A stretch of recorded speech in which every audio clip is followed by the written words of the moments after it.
where he's assistant professor of medicine, both at Beth Israel and Harvard Medical School. And he's a hematologist at Beth Israel Deaconess and is the director of the Apheresis service. And he's done some very interesting research in thrombosis, but he's become interested recently in issues related to sickle cell trait and essentially genetic, in my opinion, genetic discrimination, you know, how, at least in the United States, how certain populations are treated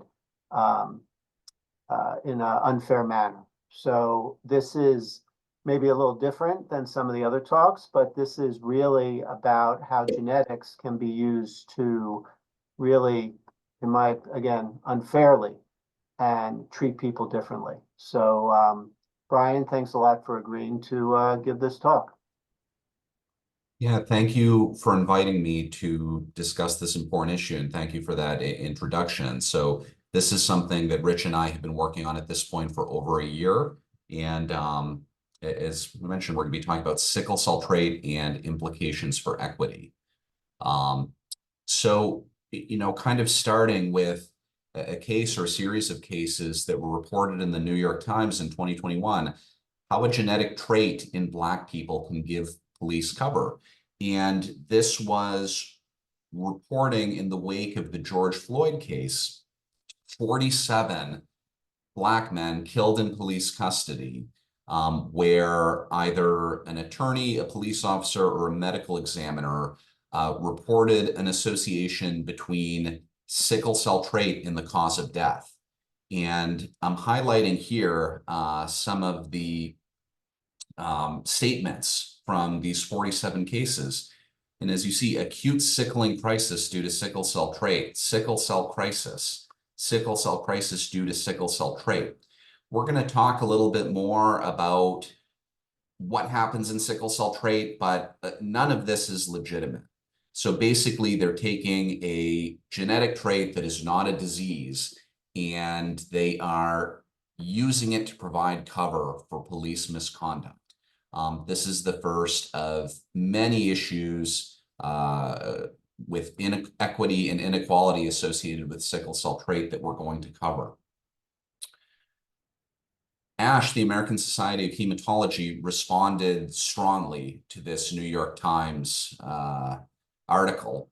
ASH president at the time, Martin Tellman, published a letter to the editor where he said the following: "The use of sickle cell trait to cover up the deaths of Black people while in police custody is abhorrent and has no scientific or medical merit.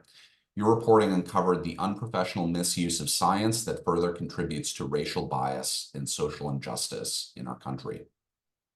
So ASH responded strongly. Despite this, this kind of thing is still going on. This is a case presented in 2022, so after publication of this New York Times article at the National Association of Medical Examiners annual meeting.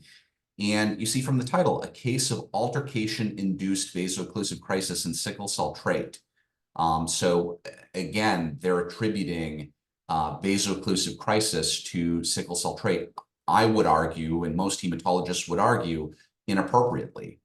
Here's the cause of death from that presentation: acute exacerbation of sickle cell hemoglobinopathy, sickle cell trait, following physical assault. This is not something that happens, but this is still going on.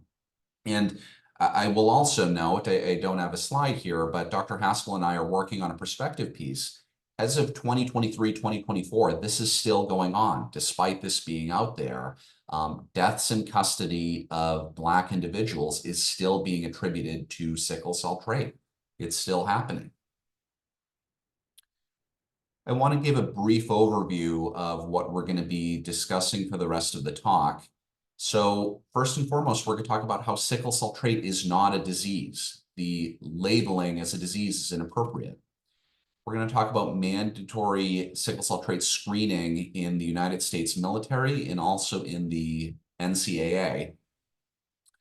We're going to talk about implications that sickle cell trait has for stem cell collection, and I'm going to highlight an ongoing clinical study that Dr. Haskell and I are working. And finally, we'll have some conclusions. So beginning with just the statement, sickle cell trait is not a disease. So first, I want to talk about how race is not a biological construct. It's a concept that was developed to promote superiority of one group over another. The idea that skin color predicts characteristics such as intelligence was initially based on skull sizes, so phrenology, and not surprisingly, this has been disproven. Classification of races is fluid, and it's not scientific, but rather sociopolitical. Again, the idea here is promoting superiority of one group over another. And genetic studies have demonstrated that there is more diversity within a race than between races, further highlighting kind of the meaninglessness of race as a biological construct. And the focus on race, as we'll discuss in this talk, really does lead to bad medicine. So as I mentioned, sickle cell trait is not a disease. Here we have a picture. We have normal red blood cells, and these are sickled red blood cells. So sickle cell trait is caused by one allele of the beta globin gene carrying the sickle hemoglobin variant, which in people with sickle cell disease as opposed to trait does cause the sickling and vaso-occlusive crises. It is associated with very rare events of exertional rhabdomyolysis and exercise-related death, so muscle breakdown and death. This is incredibly rare, as we'll discuss.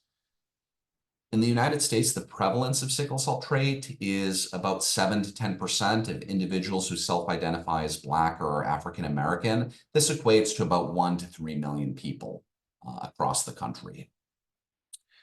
Worldwide, it's present in up to 30% of certain populations. This is over 100 million people, so it is highly prevalent worldwide. There are significant dangers of labeling diseases by race. Here are a couple of examples. So sickled hemoglobin variants show a typical climb pattern based on evolution and migration, and I have this here.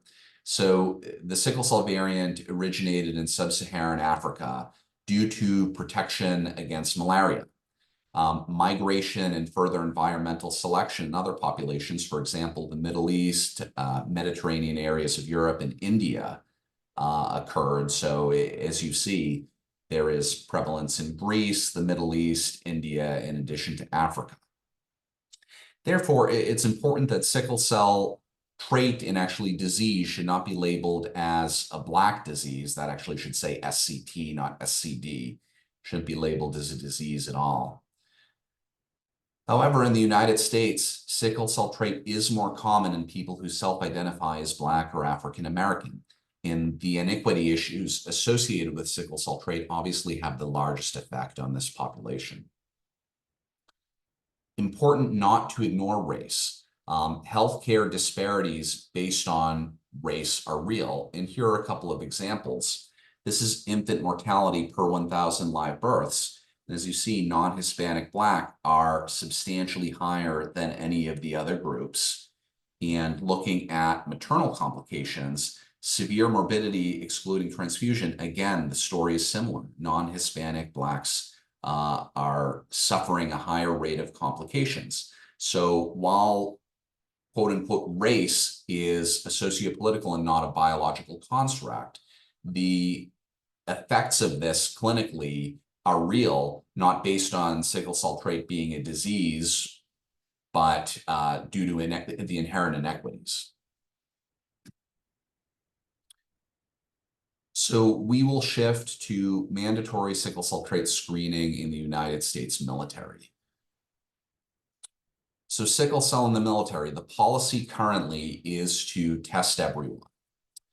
I'm going to go into some of the history of these policies, and really the history begins back in 1968 when 3 Marine recruits with sickle cell trait died during training at elevation.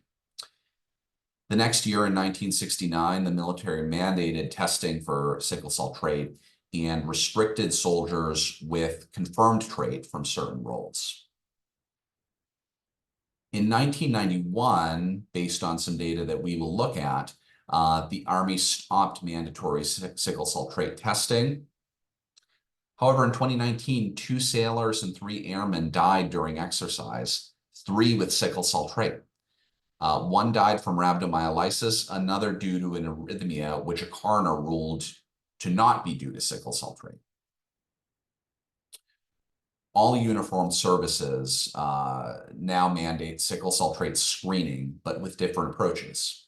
So Navy recruits who screen positive wear red belts during exercise. Air Force recruits previously wore a white armband during training. Now they wear red dog tags, as is seen here.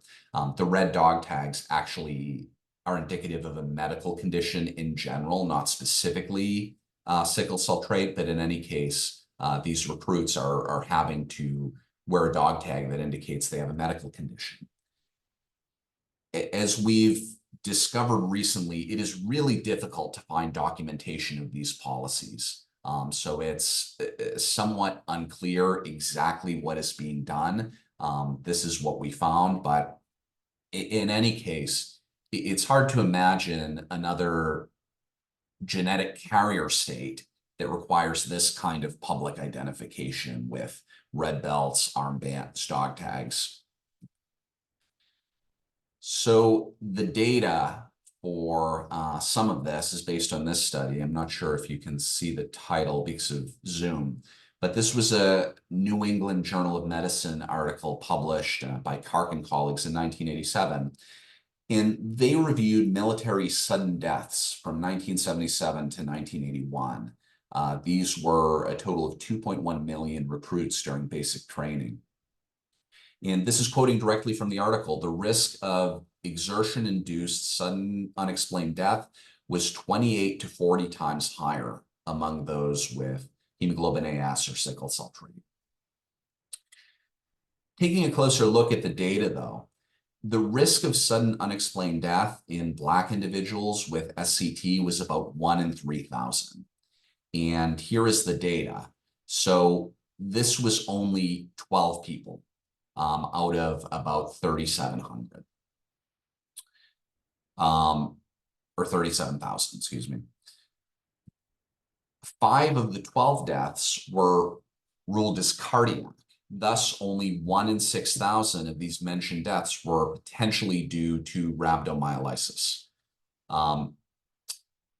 Importantly, although it wasn't statistically significant, there was a 2-fold increase in the risk of death in Black versus non-Black recruits, raising the question, what is going on just in general with Black versus non-Black recruits?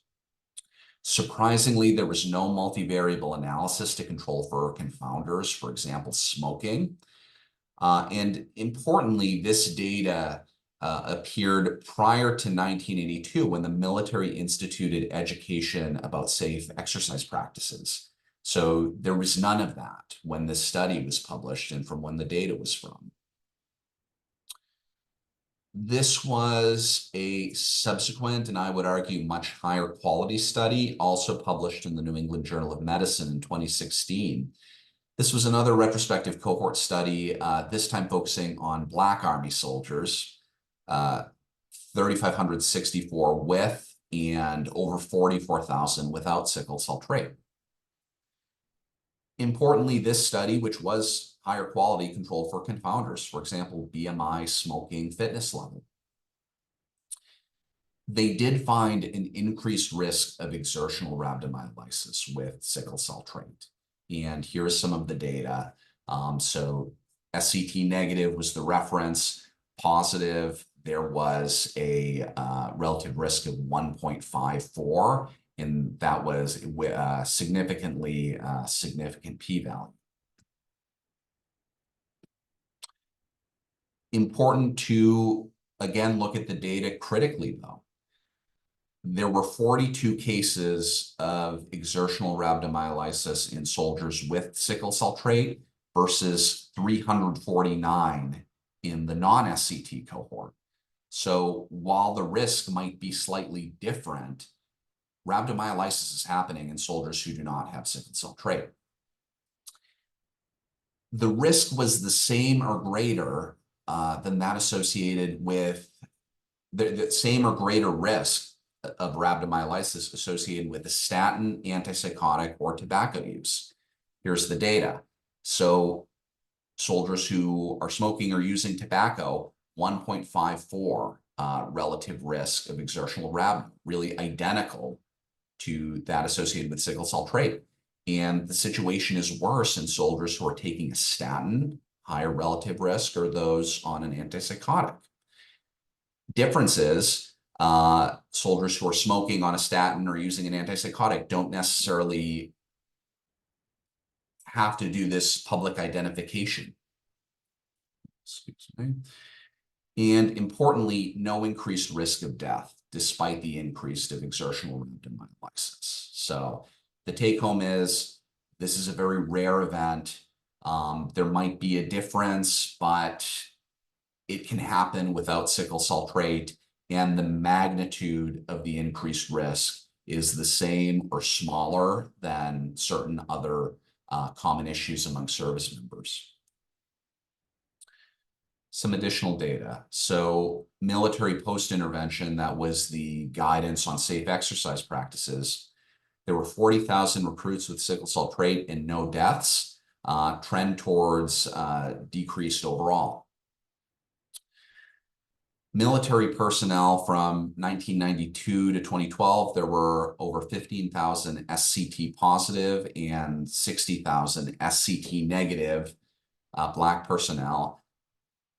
Soldiers with SCT were deployed, soldiers without SCT were deployed more frequently for greater lengths of time and remained in service longer.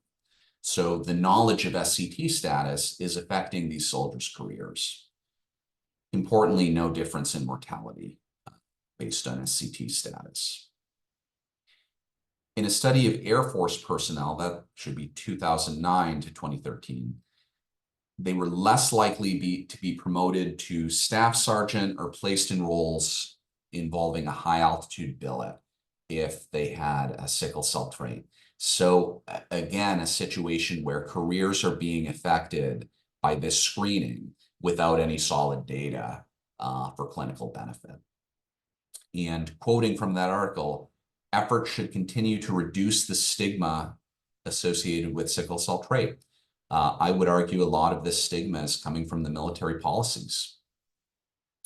More data from the Air Force. From 2009 to 2018, there were 377 cases of exertional rhabdomyolysis, 200 with available case files. Only 11 of these airmen were SCT positive. And airmen with SCT were not at higher risk for complications of rhabdomyolysis or poor outcomes. Again, just more data. This is a very rare event. This is something that can happen in the absence of SCT. And the stigma was created by the military and overall very inappropriate. So as I mentioned, the Army had moved away from mandatory testing, but unfortunately in 2020, the mandatory testing of recruits for sickle cell trait returned in the Army. And quoting from this Army News Service article, earlier this month, the screening push kicked off to both give Army leaders an idea about how SCT had impacted the ranks and help soldiers combat the lifelong ailment.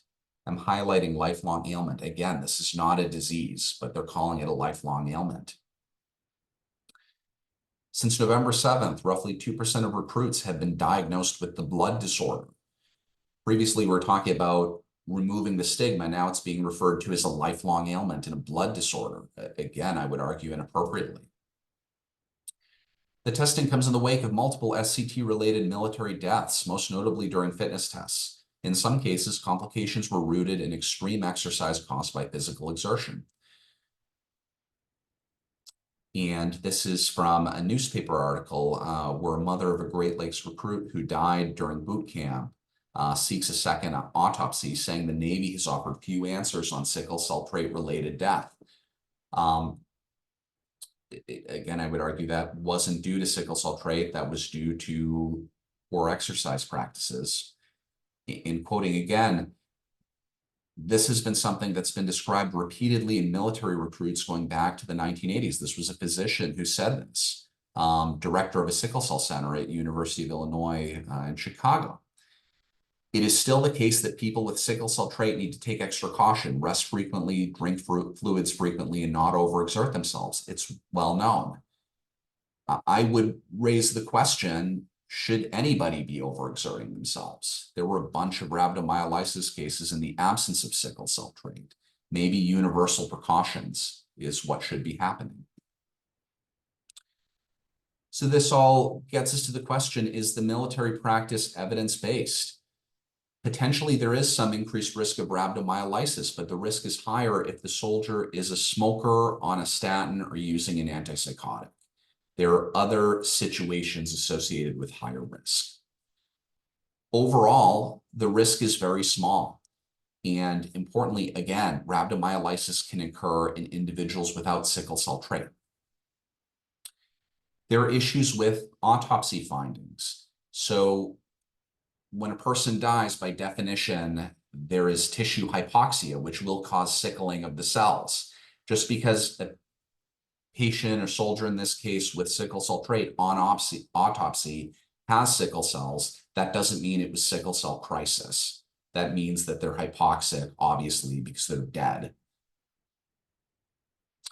There are issues with individual autonomy. Should these soldiers have the choice to be tested under the oversight of a qualified healthcare provider who can provide appropriate counseling? And I think the biggest question is, isn't the answer just for everyone to take appropriate exercise precautions? It's not acceptable for non-sickle cell trait soldiers to be developing exertional rhabdomyolysis. So why not just try to take better care of everyone? We're going to move on to mandatory screening in the NCAA. Any questions before we move on to the next session? Okay. So the NCAA, similarly to the military, there is a sickle cell trait screening mandate. So this is the NCAA bylaw requiring the sickle cell solubility screening test. And so basically every student athlete needs to do this test unless documented results of a prior test are provided to the institution, or if the student athlete declines the test and signs a written release. This was pre-2022. Since 2022, students are no longer allowed to decline the test, so it truly is mandatory for every student.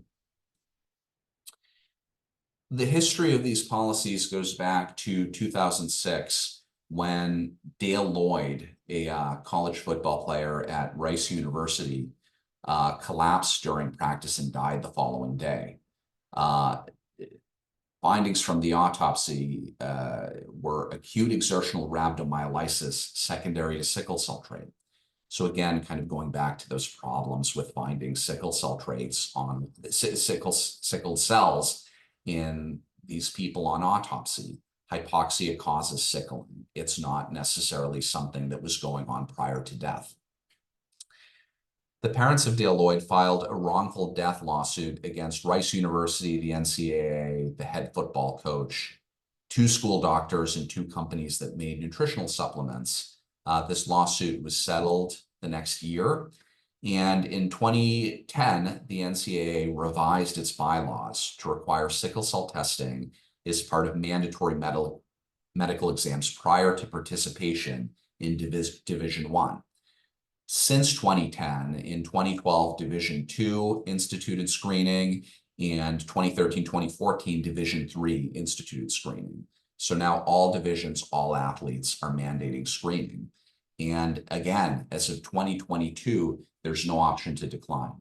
Everybody gets screened or they don't participate.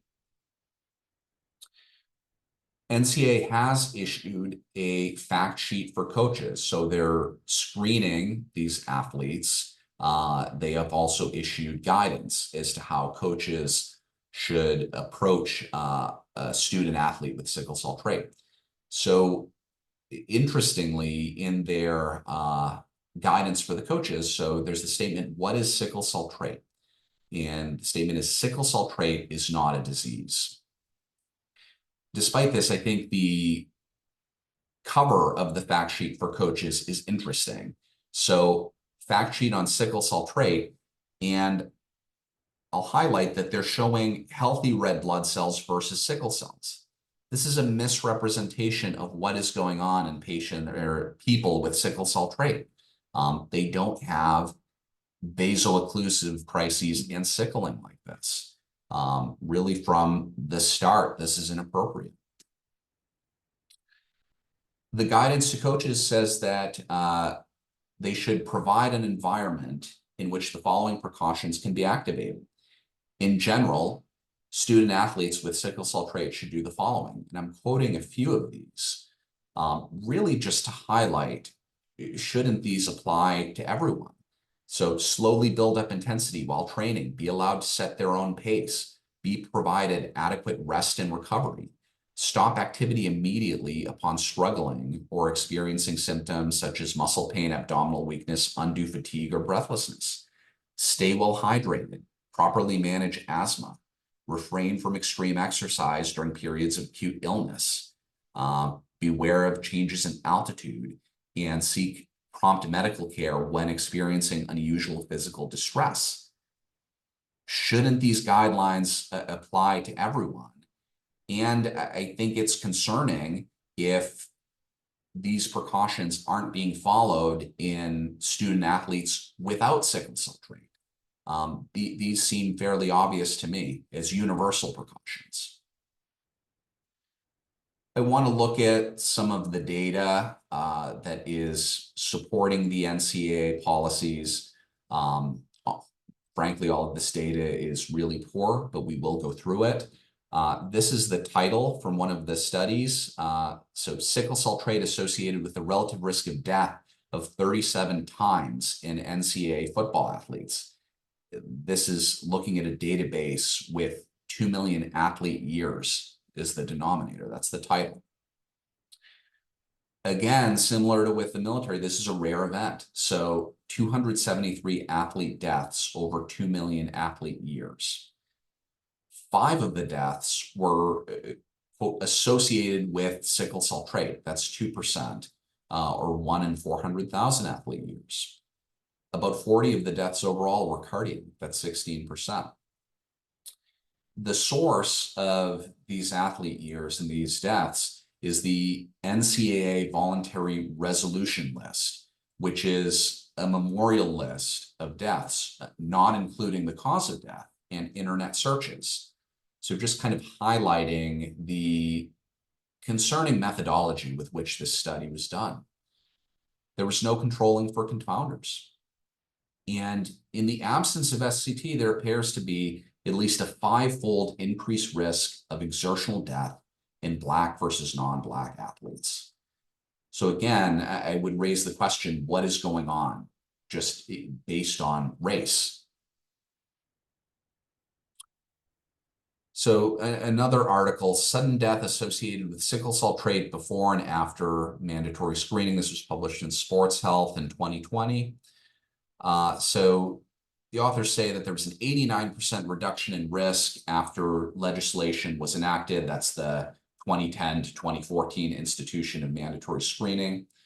Again, the source they're using is the NCAA all-cause mortality database referencing the resolution list, which just doesn't have the detail to do a high-quality study.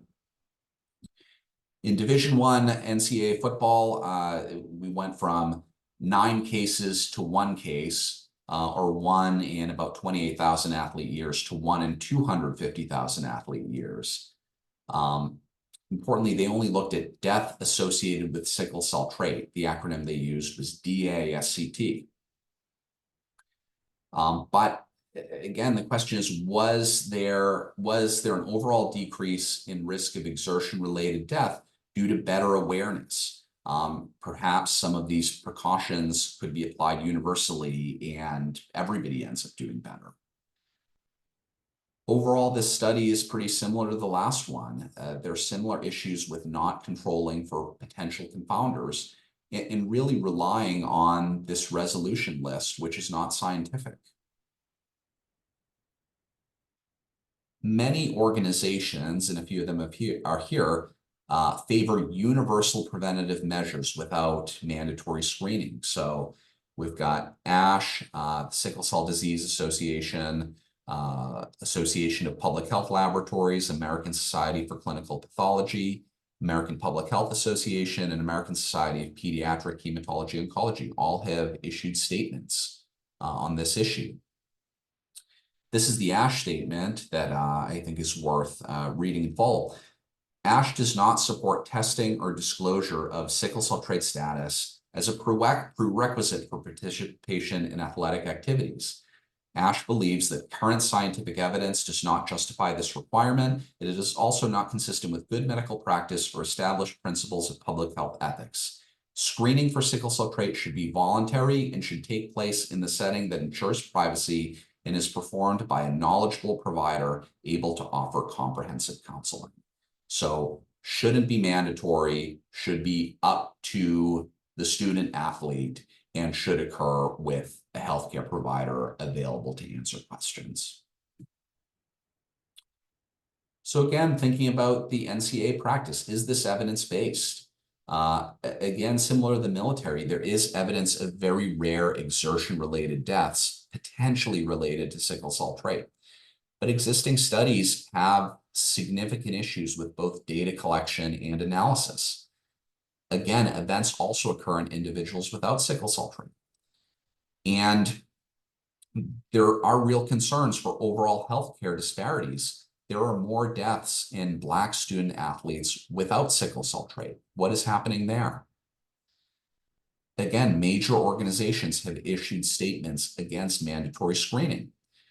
What about patient autonomy? Should these student athletes have a choice as to whether or not they're tested? Is appropriate counseling provided? I think this is very unclear.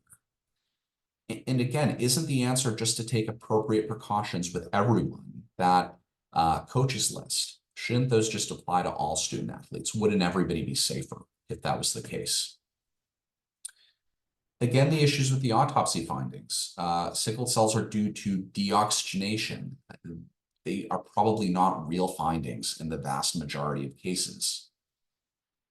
Individual autonomy. It should be the student athlete's choice, and it should be done in collaboration with a healthcare provider.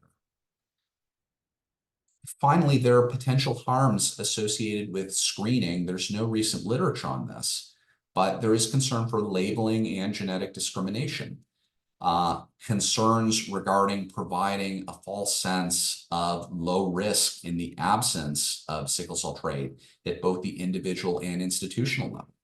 Rhabdomyolysis can happen without sickle cell trait, and student athletes who don't have it shouldn't feel they are at no risk. And finally, there are potential financial costs to the student athlete, both in terms of career advancement and subsequent insurance costs. This is quoting from the Journal of Genetic Counseling. This was an athletic trainer, I believe, who's quoted. It really highlights a lot of the problems. So this person said the only challenge is some student athletes who never had a problem. When you tell them they have sickle cell trait and try to hold them to the training regimen, they feel like they don't have a problem. There's nothing wrong with them, but they've got to. Why they've got to do a different regimen or why their regimen is altered. They feel like nothing's wrong with them. They really don't understand. I would argue that the students have a better understanding of their situation than this athletic trainer. Okay, last major topic is going to be implications for stem cell collection, and this is the ongoing clinical study Dr. Haspel and I have been working on. So we'll begin with what is apheresis. Apheresis is a procedure by which the blood of a patient, or in this case, stem cell donor, is passed through a medical device, the apheresis machine. The blood is separated into its components and then returned to the patient. In the case of stem cell collection, stem cells are collected, which we then use for medical reasons, which we'll get into. But again, this is the apheresis machine. We use apheresis to collect stem cells for therapeutic purposes. So we're talking about leukapheresis, that is having patients undergo a apheresis procedure to collect white blood cells, specifically stem cells, that we are going to use for therapeutic reasons. So what are some indications for stem cell collection? Why would we be doing this? So autologous stem cell transplant, that's where we collect stem cells from the patient, then treat them with high-dose chemotherapy, then give their own stem cells back to reconstitute their bone marrow. That is a procedure that we do for patients with lymphoma and multiple myeloma. For allogeneic stem cell transplant, that's when stem cells from a donor are collected and then given to a patient with a disease that's used for leukemia, bone marrow failure syndromes most commonly, also some other conditions. Chimeric antigen receptor T cell therapy, that's a relatively new form of therapy that has been a tremendous advance for lymphoma and myeloma. Again, it requires stem cell collection. And there are also some investigational protocols. An example is there's an HIV vaccine trial or several trials happening at Beth Israel Deaconess at the moment. So a lot of indications for stem cell collection, very important for the management of a lot of blood cancers. So this is a picture of a bone marrow harvest. That's where literally you do multiple bone marrow biopsies and extract the marrow aspirate from the bone.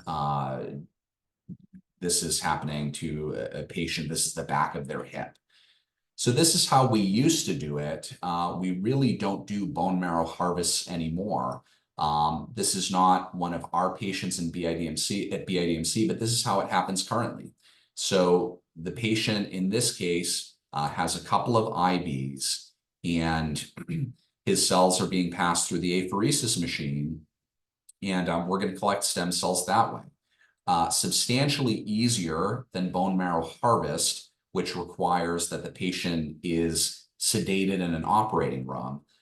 This guy will just sit in a chair for 4 or 5 hours. Just some data showing stem cell collection volumes at BIDMC. Collection volumes are headed up. A lot of this is due to CAR T cells, which are new therapies in lymphoma and myeloma. So we talked about bone marrow versus peripheral blood stem cell collection. So bone marrow was that operating room procedure. Peripheral blood stem cell collection is just done in our unit, awake patient. Sometimes they need a central venous catheter. Sometimes it can be done peripherally. But potential advantage of bone marrow, there's no need for pre-medication. That is, medications that mobilize stem cells from the bone marrow into the periphery. There's no need for an apheresis catheter, and you get everything you need with one collection. So one bone marrow harvest, you're done. Big disadvantages. These patients need to go into the OR under general anesthesia. There is higher morbidity and mortality associated with bone marrow harvest, and potentially there's slower engraftment.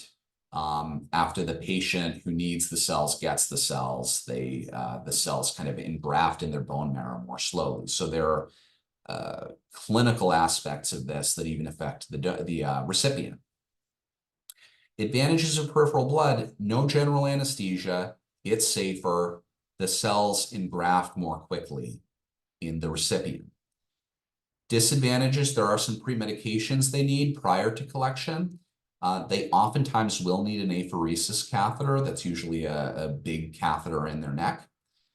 And there's the potential need for multiple collections. So a patient may have to come in 1, 2, 3, even 4 days to collect all of the stem cells that are needed for the therapy. This is some data from a paper in Blood published in 2014 looking at complications associated with bone marrow harvest versus peripheral blood stem cell collection. And I want to highlight really across the board more issues with bone marrow harvest, higher risk of life-threatening events, higher likelihood of overnight hospitalization, and higher risk of persistent or significant disability. Overall, bone marrow stem cell donors have a threefold higher risk for life-threatening, serious, unexpected, or chronic adverse events versus peripheral blood stem cell donors. And that was statistically significant. So while there are some advantages, the risks associated with bone marrow harvest are higher, and that's part of the reason we really don't do it much at all anymore. So this is kind of what we need to do apheresis. You need access, as I mentioned, some of these patients need lines, the actual apheresis machine, which is separating the blood into its components. And what we're really interested in with stem cell collection is basically apheresing off that white blood cell layer and collecting stem cells that will be used for therapy from them.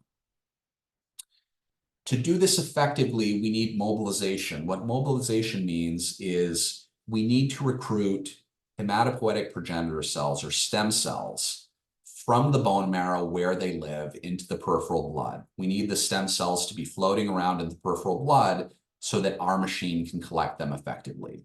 And oftentimes this mobilization is triggered by the use of chemotherapy and or cytokines. And I'll talk about a few of the options we have. So there are certain chemotherapies that we can use for mobilization. One of them is cyclophosphamide. More commonly nowadays, we're using something called granulocyte colony stimulating factor. I'll go into what that is and how it works, and a drug called plerixafor. So GCSF is a growth factor that when we give it to a patient, it downregulates the expression of SDF1 and ups the expression of CXCR4. Those effects come together to liberate stem cells, here in purple, from the bone marrow microenvironment to the peripheral blood. And once they get into the peripheral blood, we can collect them peripherally with our machine.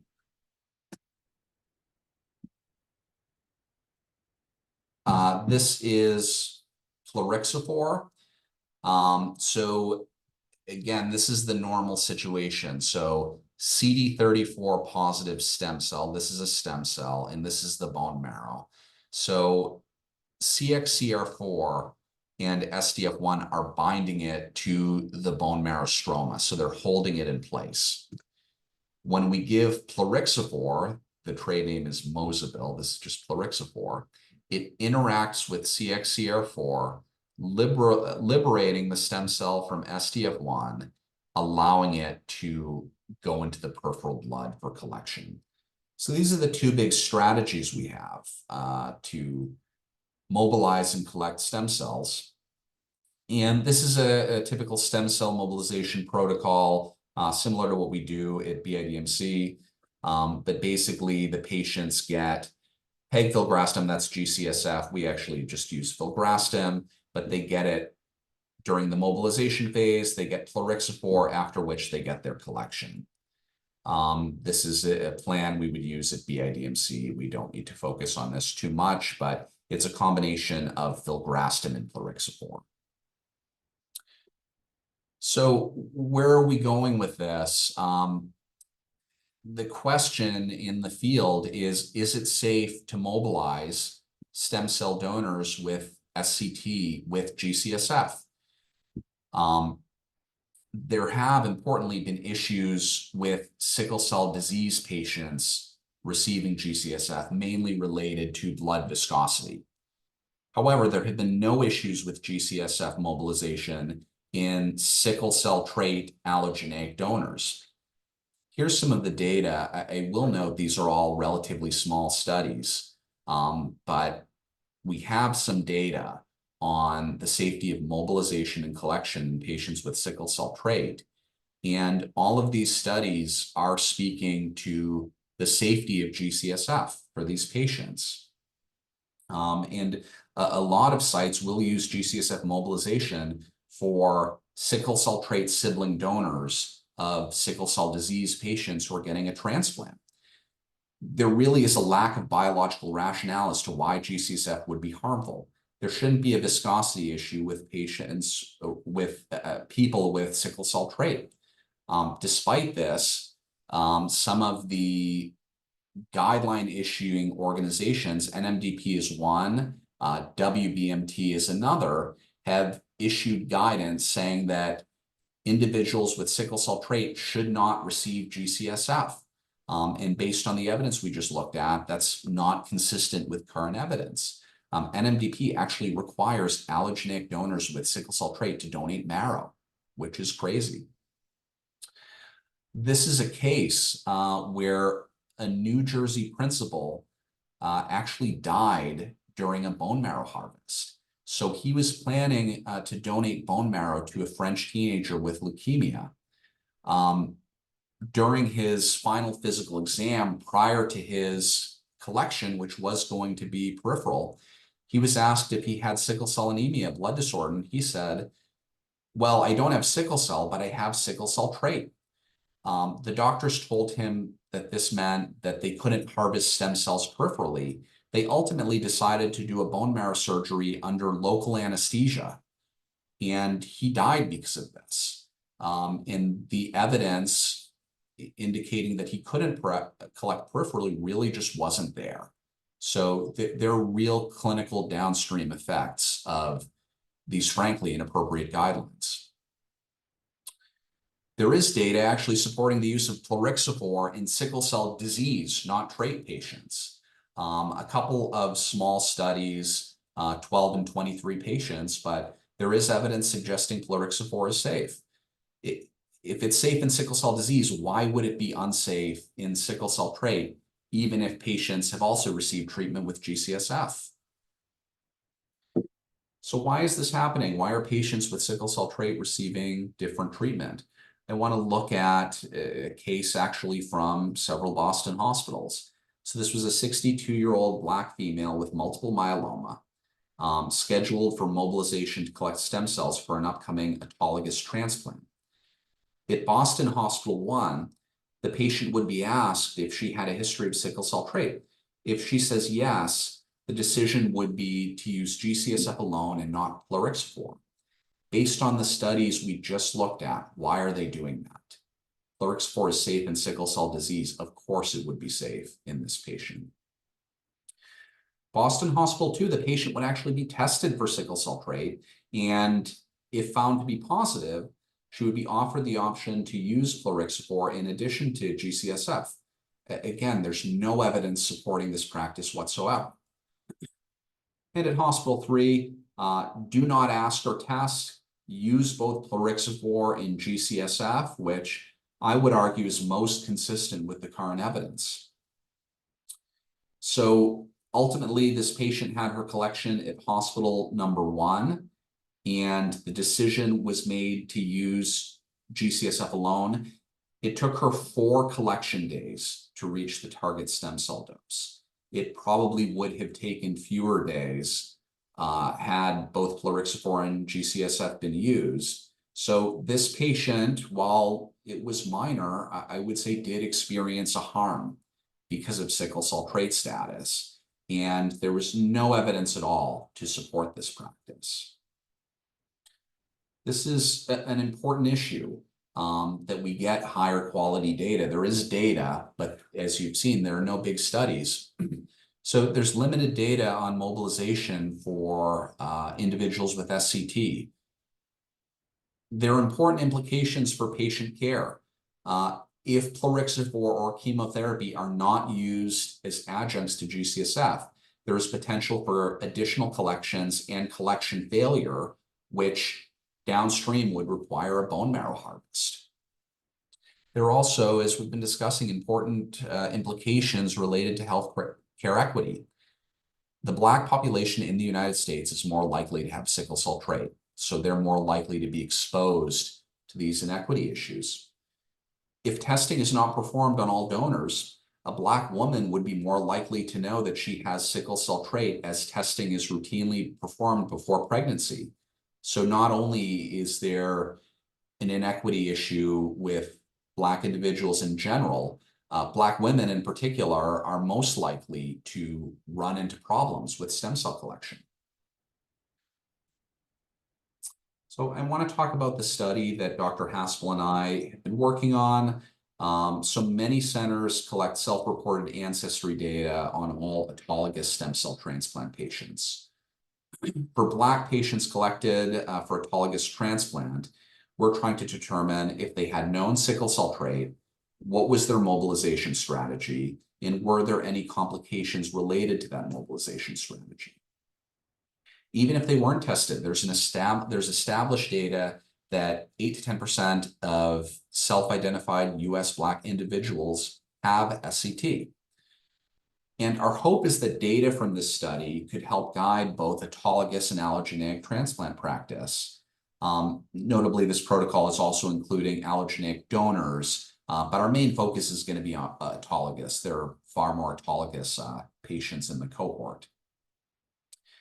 These are some of the hospitals that are involved. So Beth Israel, Brigham and Women's, Boston Medical Center, Duke, Washington University in St. Louis, Tufts, Hopkins, University of Alabama, North Carolina, UCSD, and also several others that are onboarding.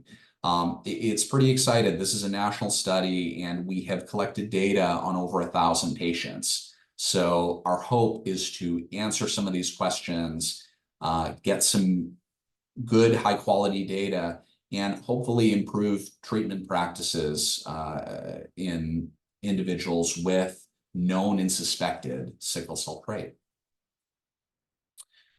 So some conclusions, and then hopefully we'll have a little time for questions. Actually, we have only 3 minutes, Brian, just to let you know. Okay, this will be quick.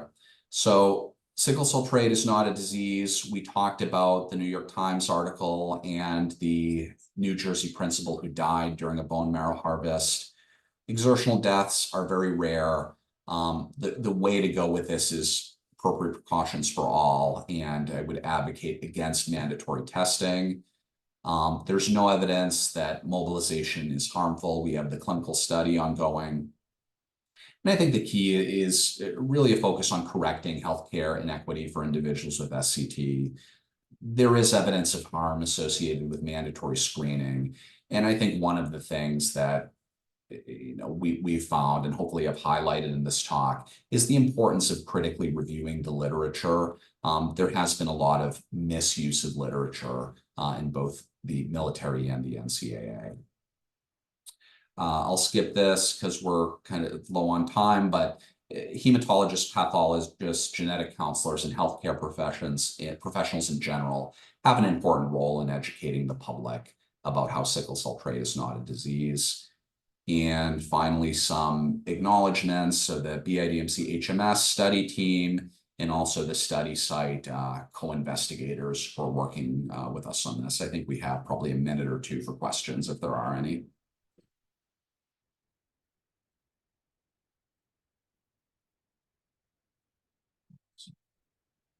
I'll just add, thank you, Brian, that I know we're short on time, but this is recorded and people are able to see it. And it'd be very interesting because G2MC, IHCC is a GGMC, a lot of acronyms, is a international group. We'd welcome, even if people email us, what goes on in their countries related to sickle cell trait. Because in some countries, it's even more common than it is in the United States. So I'll just throw that in so it makes it into the webinar.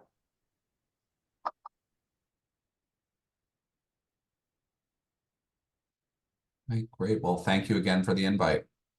Yeah, I know we have only 1 minute, but just in case there are any question in the meantime, I just put on the chat box the upcoming webinar there. That's going to feature Dr. Lyndon Mitnall, who is a senior director in the Regional Genetics Center at Regeneron Pharmaceutical. And the date is going to be October 24th, and we'll be sending invitation with the time as well very soon. In the meantime, we have all the recordings of the previous presentation under our website, and also we will send this recording to anyone who missed it. And yeah, thank you again, Dr. Carney. And please, if you have other questions, you can send them to us and we can submit them to Dr. Carney. Thank you again, Dr. Carney, for your presentation. This is excellent. I learned a lot from it. And thank you, Rich, for introducing Carney and for this session. Thank you again, everyone, and we'll see you at our upcoming webinar. And have a good day. Thank you.